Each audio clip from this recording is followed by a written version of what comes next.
Welcome back to my YouTube. Hello guys, welcome back to my YouTube channel. आज मैं आपको प्रेरणा की आवश्यकता, नीड ऑफ मोटिवेशन टॉपिक है वो डिस्कस करने जा रही हूँ कि लोगों को मोटिवेशन की आवश्यकता क्यों होती है। ठीक है, प्रेरणा शब्द का अर्थ समझने के लिए सबसे पहले छोटा सा प्रयोग करना है। एक ऐसे बंद कमरे में बैठिए जहाँ पे जो बिल्कुल ही खाली हो, वहाँ कोई भी चित्र ना हो, कोई किताब ना हो, पत्र पत्रिकाएं ना हो, कोई अतिरिक्त व्यक्ति ना आए जाए। उस कमरे के बाहर और अंदर कुछ भी ऐसा नहीं होना चाहिए जो आपका ध्यान अपनी ओर बांट सके। उस कमरे में केवल एक दरी या कुर्सी होनी चाहिए जिस पर आप बैठ सके। उस कमरे की खिड़की और दरवाजे बिल्कुल ही बंद होने चाहिए, पर्दों से ढके होने चाहिए ताकि आपको बाहर का कुछ भी दृश्य दिखाई ना दे और कुछ ना सुन सके। अब कमरे में बिना कुछ करे अकेले बैठें और आप पाएंगे कि यदि आपके मनन और वहाँ कोई अंदर से ना बाहर आता हो ना बाहर जाता हो, आप स्वयं ही कुछ मनन करना चाहेंगे, लेकिन कुछ घंटों बाद आप उसका इस कमरे में बैठना मुश्किल हो जाएगा। ठीक है, और कुछ समय आपने कल्पना बिताया हो और शायद कुछ समय पहचान कर सुनना, पत्रिका पढ़ना, कुछ देर करना चाहें। आप यह कह सकते हैं कि इस गतिविधि में हिस्सा लेने के बाद, इस प्रयोग को करने के बाद आपको क्या पता चलता है कि हम सभी को उन घटनाओं और अनुभव की आवश्यकता होती है जो हमें रुचिकर लगते हैं। यानी कि ये जो उदाहरण दिया गया, एग्जाम्पल दिया गया कि सारे कमरे के दरवाजे खिड़की बंद कर दो, वहाँ पे कुछ नहीं होना चाहिए, कोई आना नहीं चाहिए, जाना नहीं चाहिए, तो आप कुछ घंटों बाद उस कमरे में बोर हो जाएंगे। इस परीक्षण से हमें यह पता चलता है कि घटनाओं और अनुभवों की आवश्यकता होती है। ठीक है, उन सभी जो हमें रुचिकर लगे, पसंद लगे, ऐसी घटनाएं और अनुभव हमारे लिए आवश्यक हैं। और यही अनुभव हमें सोचने और प्रतिक्रिया करने के लिए प्रेरित करते हैं। जो अनुभव और घटनाएं हमें रुचिकर लगते हैं वो हमें सोचने के लिए और प्रतिक्रिया करने के लिए प्रेरित होते हैं। और जो हमारी इंद्रियां होती हैं वो आसपास के वातावरण की जानकारी देती हैं और हमारी क्रियाएं उसी के अनुसार होती रहती हैं। जो हमारी इंद्रियां हैं, सेंस ऑर्गन्स हैं, वो आसपास जो भी प्रक्रिया होती है, प्रतिक्रिया होती है, उसके लिए हमें जानकारी देती हैं और हमारी क्रियाएं उसी के अनुसार होती रहती हैं। लोग और आसपास का वातावरण हमें प्रेरणा प्रदान करता है। इसका मतलब ये हुआ कि जो भी लोग हमारे आसपास होते हैं और जो भी वातावरण, एनवायरनमेंट हमारे पास होता है वो हमें मोटिवेशन प्रदान करता है। हमें अपरिचित घटनाएं ज़्यादा रुचिकर लगती हैं और उत्तेजित करती हैं, परंतु मानव स्वयं ही प्रेरणा और जटिलता को दृढ़ता ढूंढता है। और जो मानव होता है वो स्वयं ही अपने जो उसको प्रेरणा देते हैं और जटिलता होती है वो खुद ही ढूंढता है।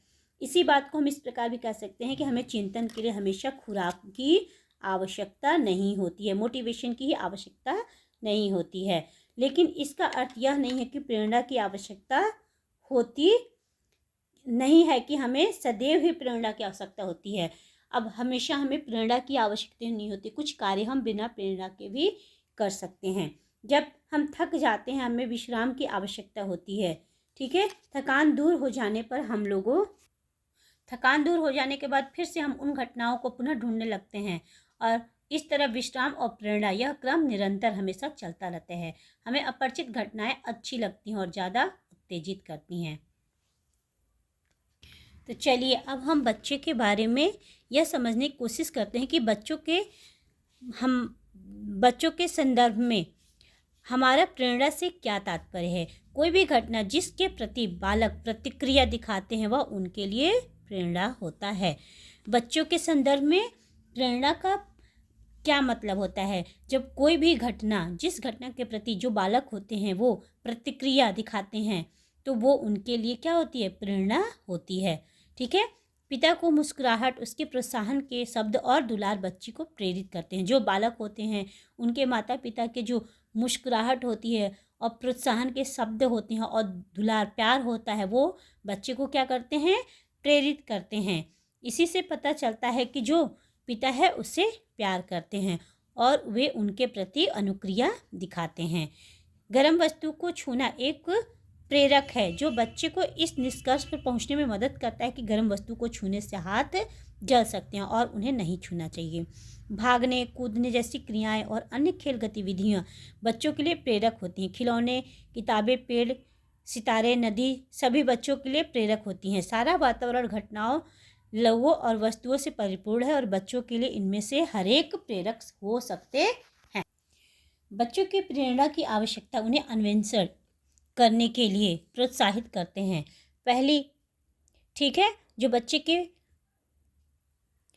अन्वेषण होते हैं, ठीक है, वो उनको प्रेरणा प्रदान करते हैं।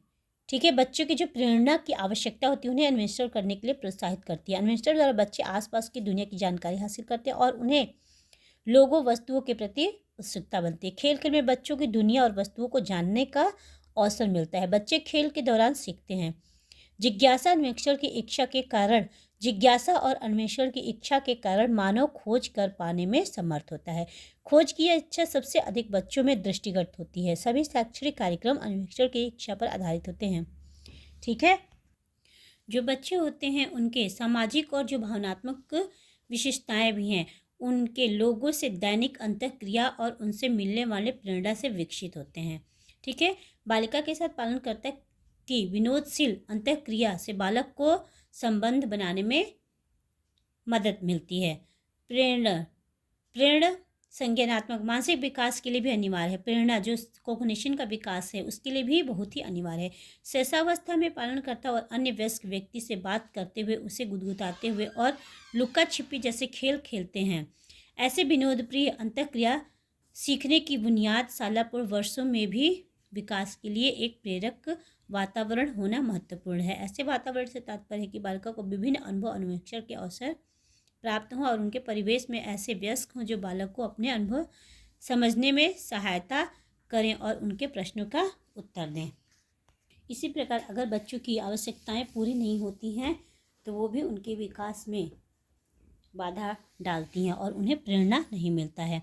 अनुकूलतम विकास के लिए बच्चों की आवश्यकताओं की पूर्ति आवश्यक है।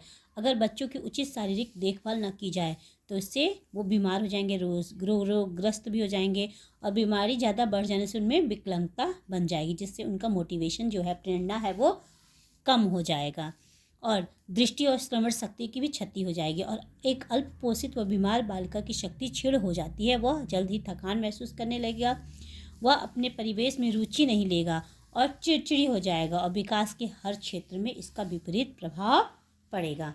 ठीक है, इसी प्रकार अगर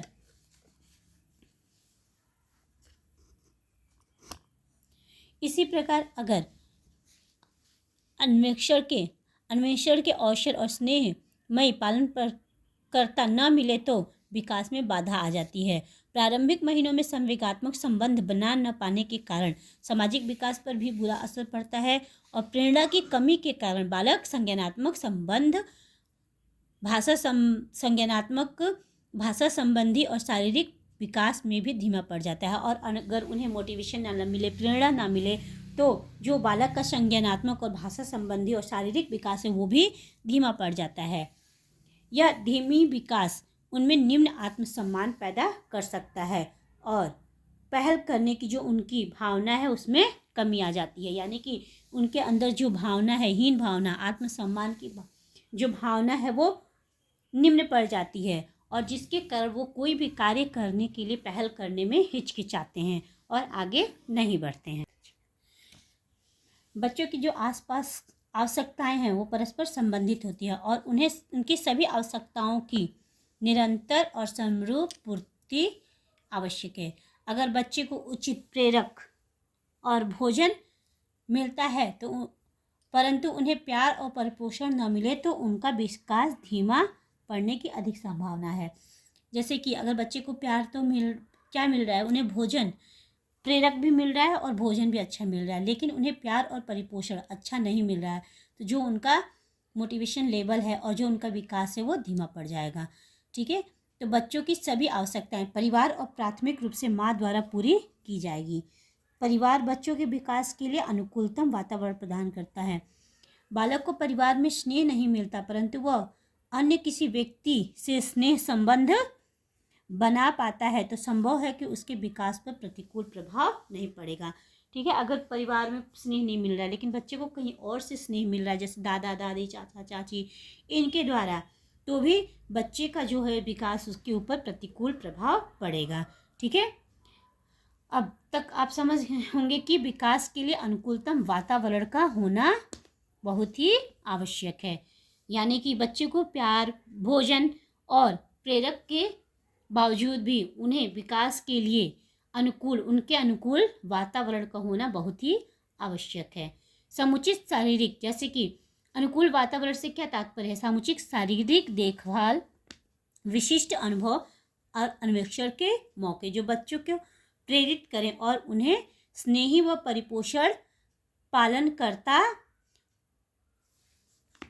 करता चाहिए। कई बच्चे ऐसे वातावरण से वंचित रह जाते हैं। वंचित से तात्पर्य है किसी चीज़ की कमी होना। ठीक है, वंचित शब्द एक ऐसी अवस्था है जो व्यक्त करती है कि जिसमें बच्चों को निरंतर अभाव का सामना करना पड़ता है। निर्धनता प्रायः वंचित होने की स्थिति का कारण होती है।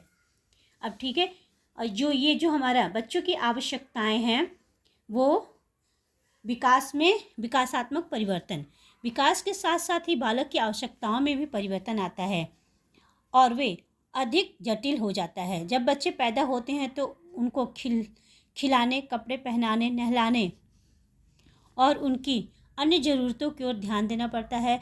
बट 4 महीने की उम्र तक बच्चे पलटने लगते हैं और इस तरह वह बिस्तर से सिर से दूसरे सिरे तक पहुंच सकते हैं और माँ को सतर्क रहना पड़ता है ताकि वह गिरे नहीं। अतः विकास हर अवस्था में बालक को पालनकर्ता की आवश्यकता होती है। विकास का कोई भी अवस्था हो, हर अवस्था में जो बालक होते हैं उनको अपने पालनकर्ता की आवश्यकता होती है। उम्र के साथ साथ देखभाल का स्वरूप परिवर्तित हो जाता है। ठीक है, जैसे ये नहीं कि बड़े हो गए बच्चे तो उनको पालनकर्ता की आवश्यकता नहीं है। उम्र के साथ साथ जो देखभाल का स्वरूप है वो परिवर्तित हो जाता है। अपने अनुभव और बच्चों का अवलोकन करने से आपको बदलती आवश्यकताओं का पता चल जाता है।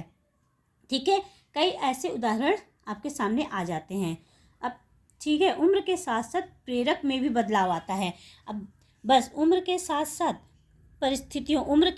जो देखभाल का स्वरूप है उसमें ही नहीं परिवर्तन आता है, बल्कि जो प्रेरक होता है उसमें भी बदलाव आ जाता है। शारीरिक मानसिक दोनों क्षेत्रों में ही जटिलता का स्तर बढ़ जाता है और बच्चे जैसे ही बड़े होते हैं तो उनके जो शारीरिक और मानसिक क्षेत्र हैं उनकी जटिलता बढ़ जाती है, तो उसमें प्रेरक की आवश्यकता होती है।